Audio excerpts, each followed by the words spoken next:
November is the craziest month for e-commerce, and I'm going to be documenting the whole thing. I'm going to try to drop daily vlogs, not just with Chin Chin, but with all my team. My target is doing $20 million for the month, so we'll track it daily. I'll give you daily updates. Then my other target is subscription revenue. So this is Trend Rocket, my SaaS tool to find products, Mentorship, and I've also got a subscription CRO service that I haven't quite launched, but it's going really well. At the moment, we're about 1.5 million annual recurring revenue for that.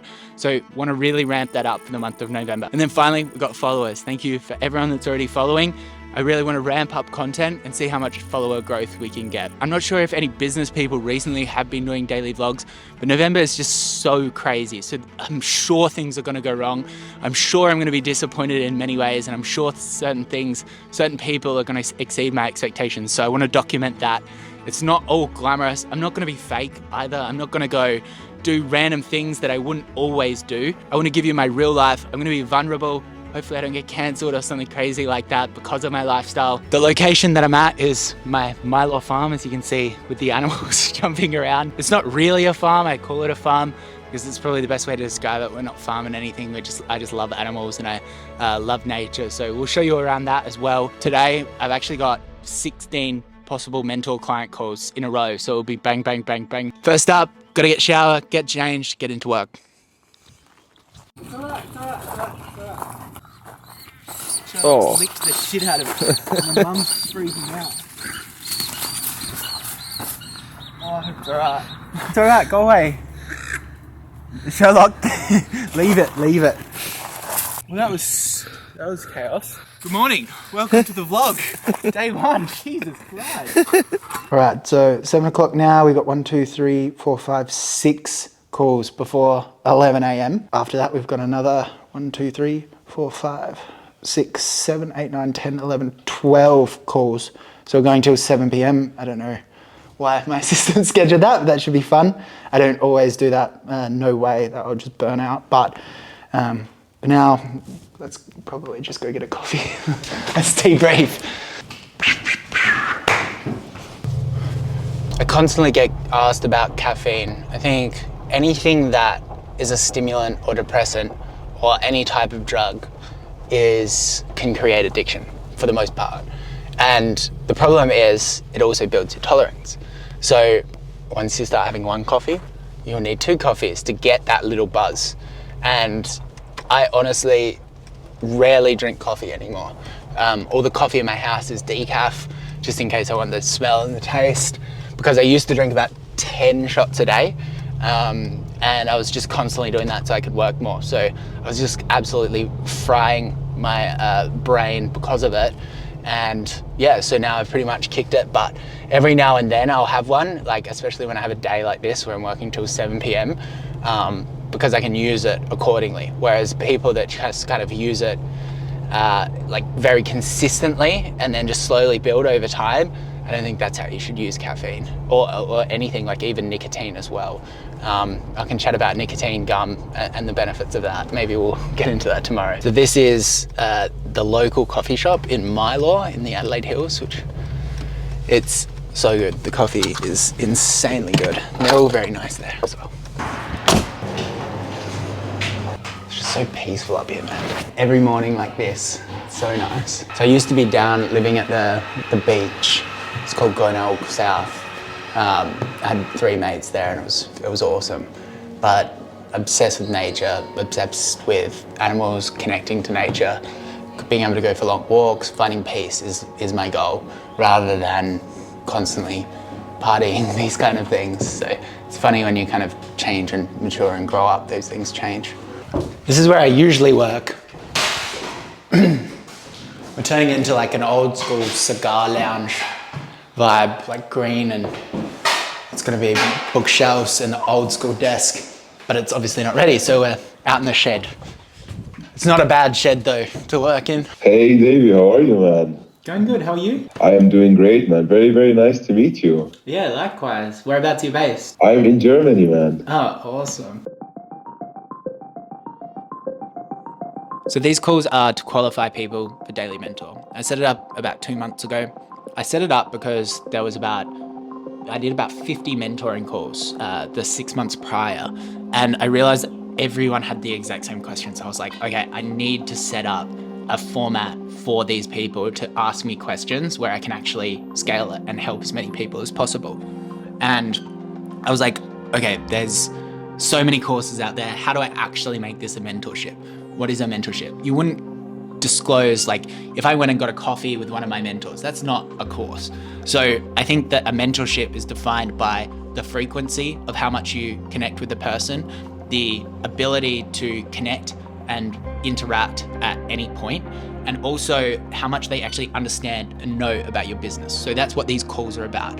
I am jumping on, making sure that they're doing enough revenue to support actually the subscription, and making sure that I can provide enough value so that they instantly get a return on investment on the payment that they're making for it. Then I'm also making sure that they're not an energy vampire as well. The community itself that we're building, there's 2 calls during the week where the founders get together and share ideas and stuff like that. We really would just want to make sure that everyone is building a community and supporting each other as well. I'll record one of these things. You can see how I actually approach these calls, and I'll also explain the mentorship actually in one of these calls as well. Let me run you through the mentorship and you can let me know how you feel about it. So the way we've structured it is daily content. So we've got, we pick a subject. It might be email pop-ups, might be product development, might be CRO. And then we either have a subject matter expert or I take the classes. Then Monday, Tuesday, Wednesday, we either drop a video or have a live call. So it's daily content drops. If you can't attend, you can send your team, or you can watch the recording of it. When Thursday then is a Q&A with a subject matter expert. So my Google guy spends over 200 grand a day on Google. So he is much better than me at Google. So obviously he would take that class. All of the people in that Q&A, there'll be 5 to 10 people in your group that attend the call. There's a bit more in the group, but not everyone can attend every single call. They all do over $1 million, some up to $50 million. So everyone's got great questions. And that's where a lot of the learning happens. Then Fridays are always with me with a Q&A. So you can come here, ask questions about product development, all of that kind of stuff. And I can coach you through that. You'll be in a Slack group with all of the coaches, including myself, and you can just ask any questions there privately, or you can ask them publicly to, 100 plus $1 million founders as well. So in the forum. So it's been really good. Practically nobody's left yet. In terms of pricing, the way that we've structured it is it's $9.90 for the first month. That allows you to come in, check everything, very confident with your sales. You'll get that return on investment pretty quickly with some of these hacks. And then it goes to $17.90 after that, but there's no lock-in contracts. I'll refund you for your first month if you don't see value in it. All right, we've got a break between these ones. We'll just go for a stroll. I've knocked over this microphone like 40 times. I'm surprised it's not broken yet. So I don't like to refer to these calls as sales calls. I think that they're just kind of pre-qualifying calls, but somewhat I am selling. I have never been a salesperson. I remember doing personal training when I first started. I couldn't close any clients. Sales give people their heebie-jeebies. It makes people feel really uncomfortable, and people just hate salespeople. But if you think about it, if I was to give you a gold bar that's worth $100,000 and say, go sell this for $50,000, you would have no problem going to anyone on the street and offering them that product. And that's because the value that you are providing this person, you know deep down that it is a great opportunity for that person. I know that if a brand is doing over $1 million, they can afford mentorship. And I know that small tips, even if it's just their email pop-up, or if I can increase their conversion rate on their website by 10, 20, 30%, and they're doing decent revenue. That will more than pay for their business, and then they can just leave if they want. There's no lock-in contracts or anything like that. Even these calls themselves, like I try to always just give them like one little bit of advice. So even if I never hear from them again, they go off and they have, some success with it. Oh, Shirley's so warm, he's on my toes. On Saturday, I have like 4 calls before 7 a.m. And it's just like so weird. It's like you've done like a whole work day and then it's like the whole weekend. It's such a strange feeling. Did you want to run me through the business? Yeah, basically we're an online retailer for vape products. The truth is the mentorship isn't about money. We pay our coaches exorbitant amounts of money. One of my main coaches, he did over $100 million a year and sold to private equity. We have someone spends 200 grand a day on Google and is probably one of the most high in demand there. I'm paying some of these people revenue shares of the mentorship. So in terms of, is this going into my pocket? Absolutely not. I am trying to build the biggest e-commerce community in the world, and I will just spend all of this money on creating content for them. I was listening to a podcast of Sam Ovens the other day. He started consulting.com. He's one of the OGs of posing in the penthouse and selling consulting and stuff like that.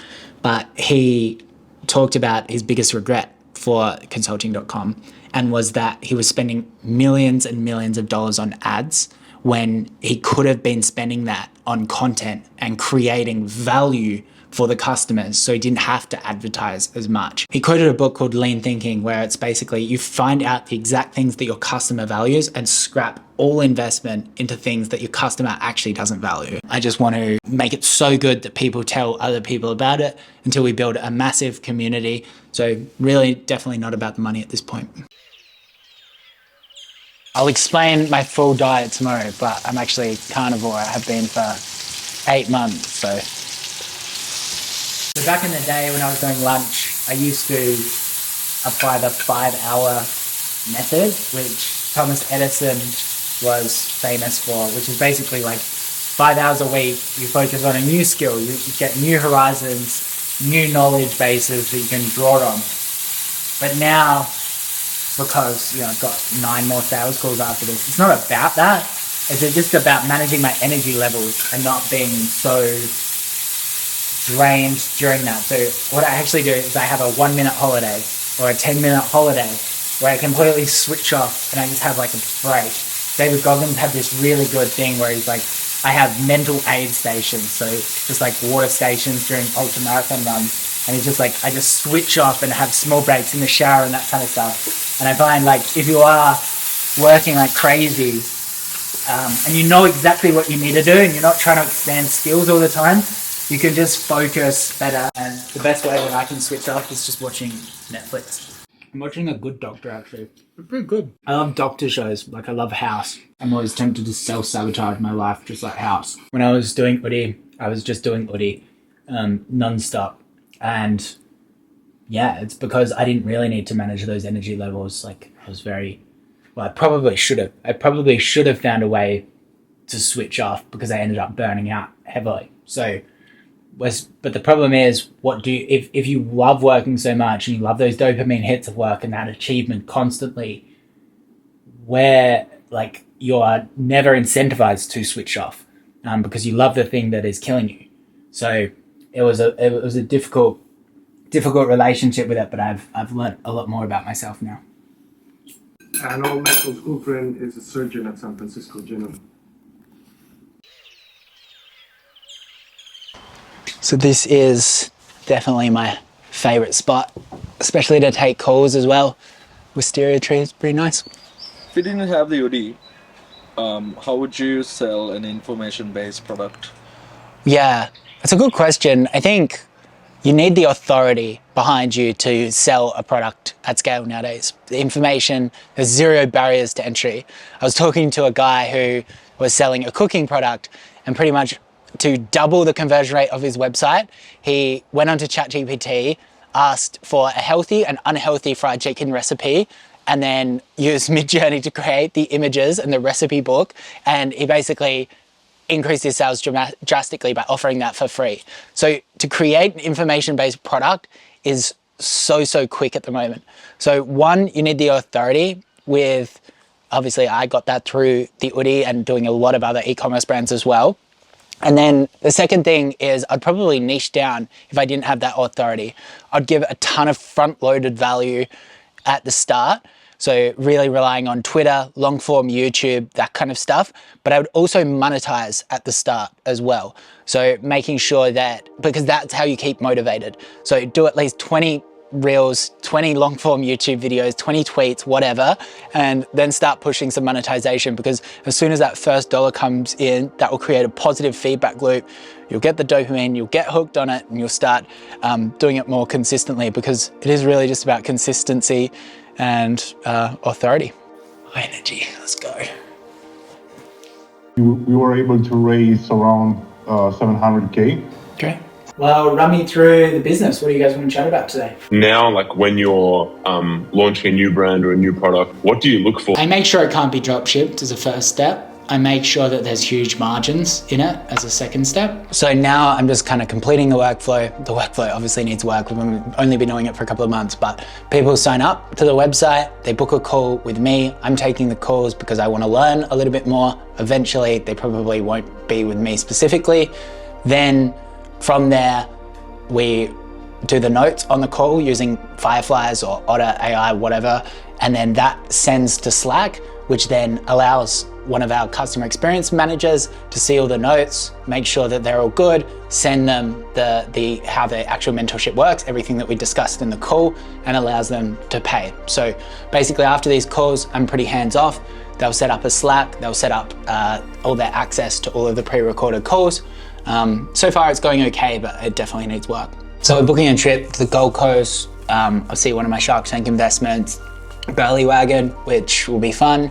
And I'll also see Simon Beard, founder of Culture Kings. His new place has just been completed, so that will be pretty sick. The 18th, I've got my birthday. The 11th, we'll be heading over there.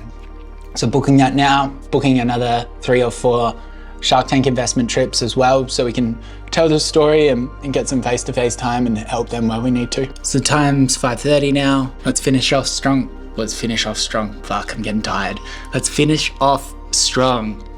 When you look around the house, there's so much of Amazon. Yeah, there's so much Amazon boxes. Hey Davie, hey everybody, I'm Davie, welcome to my channel. So these are neoprene socks because my tootsies get cold in the ice bath. Well, like it forces me to get out only because my toes are cold.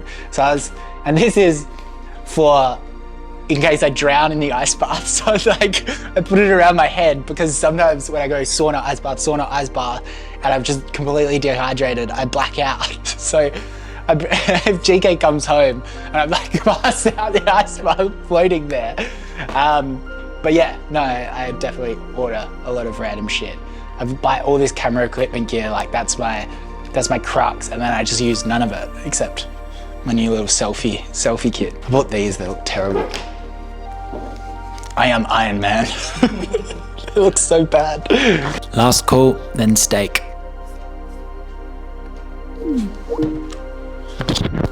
Alrighty, that's a wrap. Hopefully that wasn't just the most boring day ever, but that is often what it's like, to be completely honest. It's just calls after calls after calls, but I love it and it's good fun, and I love mentoring and helping people, and I love learning about new businesses. So, you know, the person that loves walking is going to go further than the person that wants to get to the destination. And that is 100% true. So I think we ended up at about 150,000 annual recurring revenue. So I reckon 6 or 7 clients, which is a good result. I'm really happy with that. I didn't realize this, but obviously the UK is going to trade overnight. So I can't report on today's sales yet, but I can report on yesterday's sales. So we're about at $760,000 all up for that brand. The other brands probably did another 40,000 or so. So we'll chuck $800,000 on the counter. I don't know what my social followers were, I didn't even check. So my editor will do that, Charlie. Thank you very much. And yeah, we'll see you tomorrow. We've got boxing in the morning tomorrow. And it's gonna be a way funner day tomorrow. And we'll chat about more e-commerce stuff. Bye.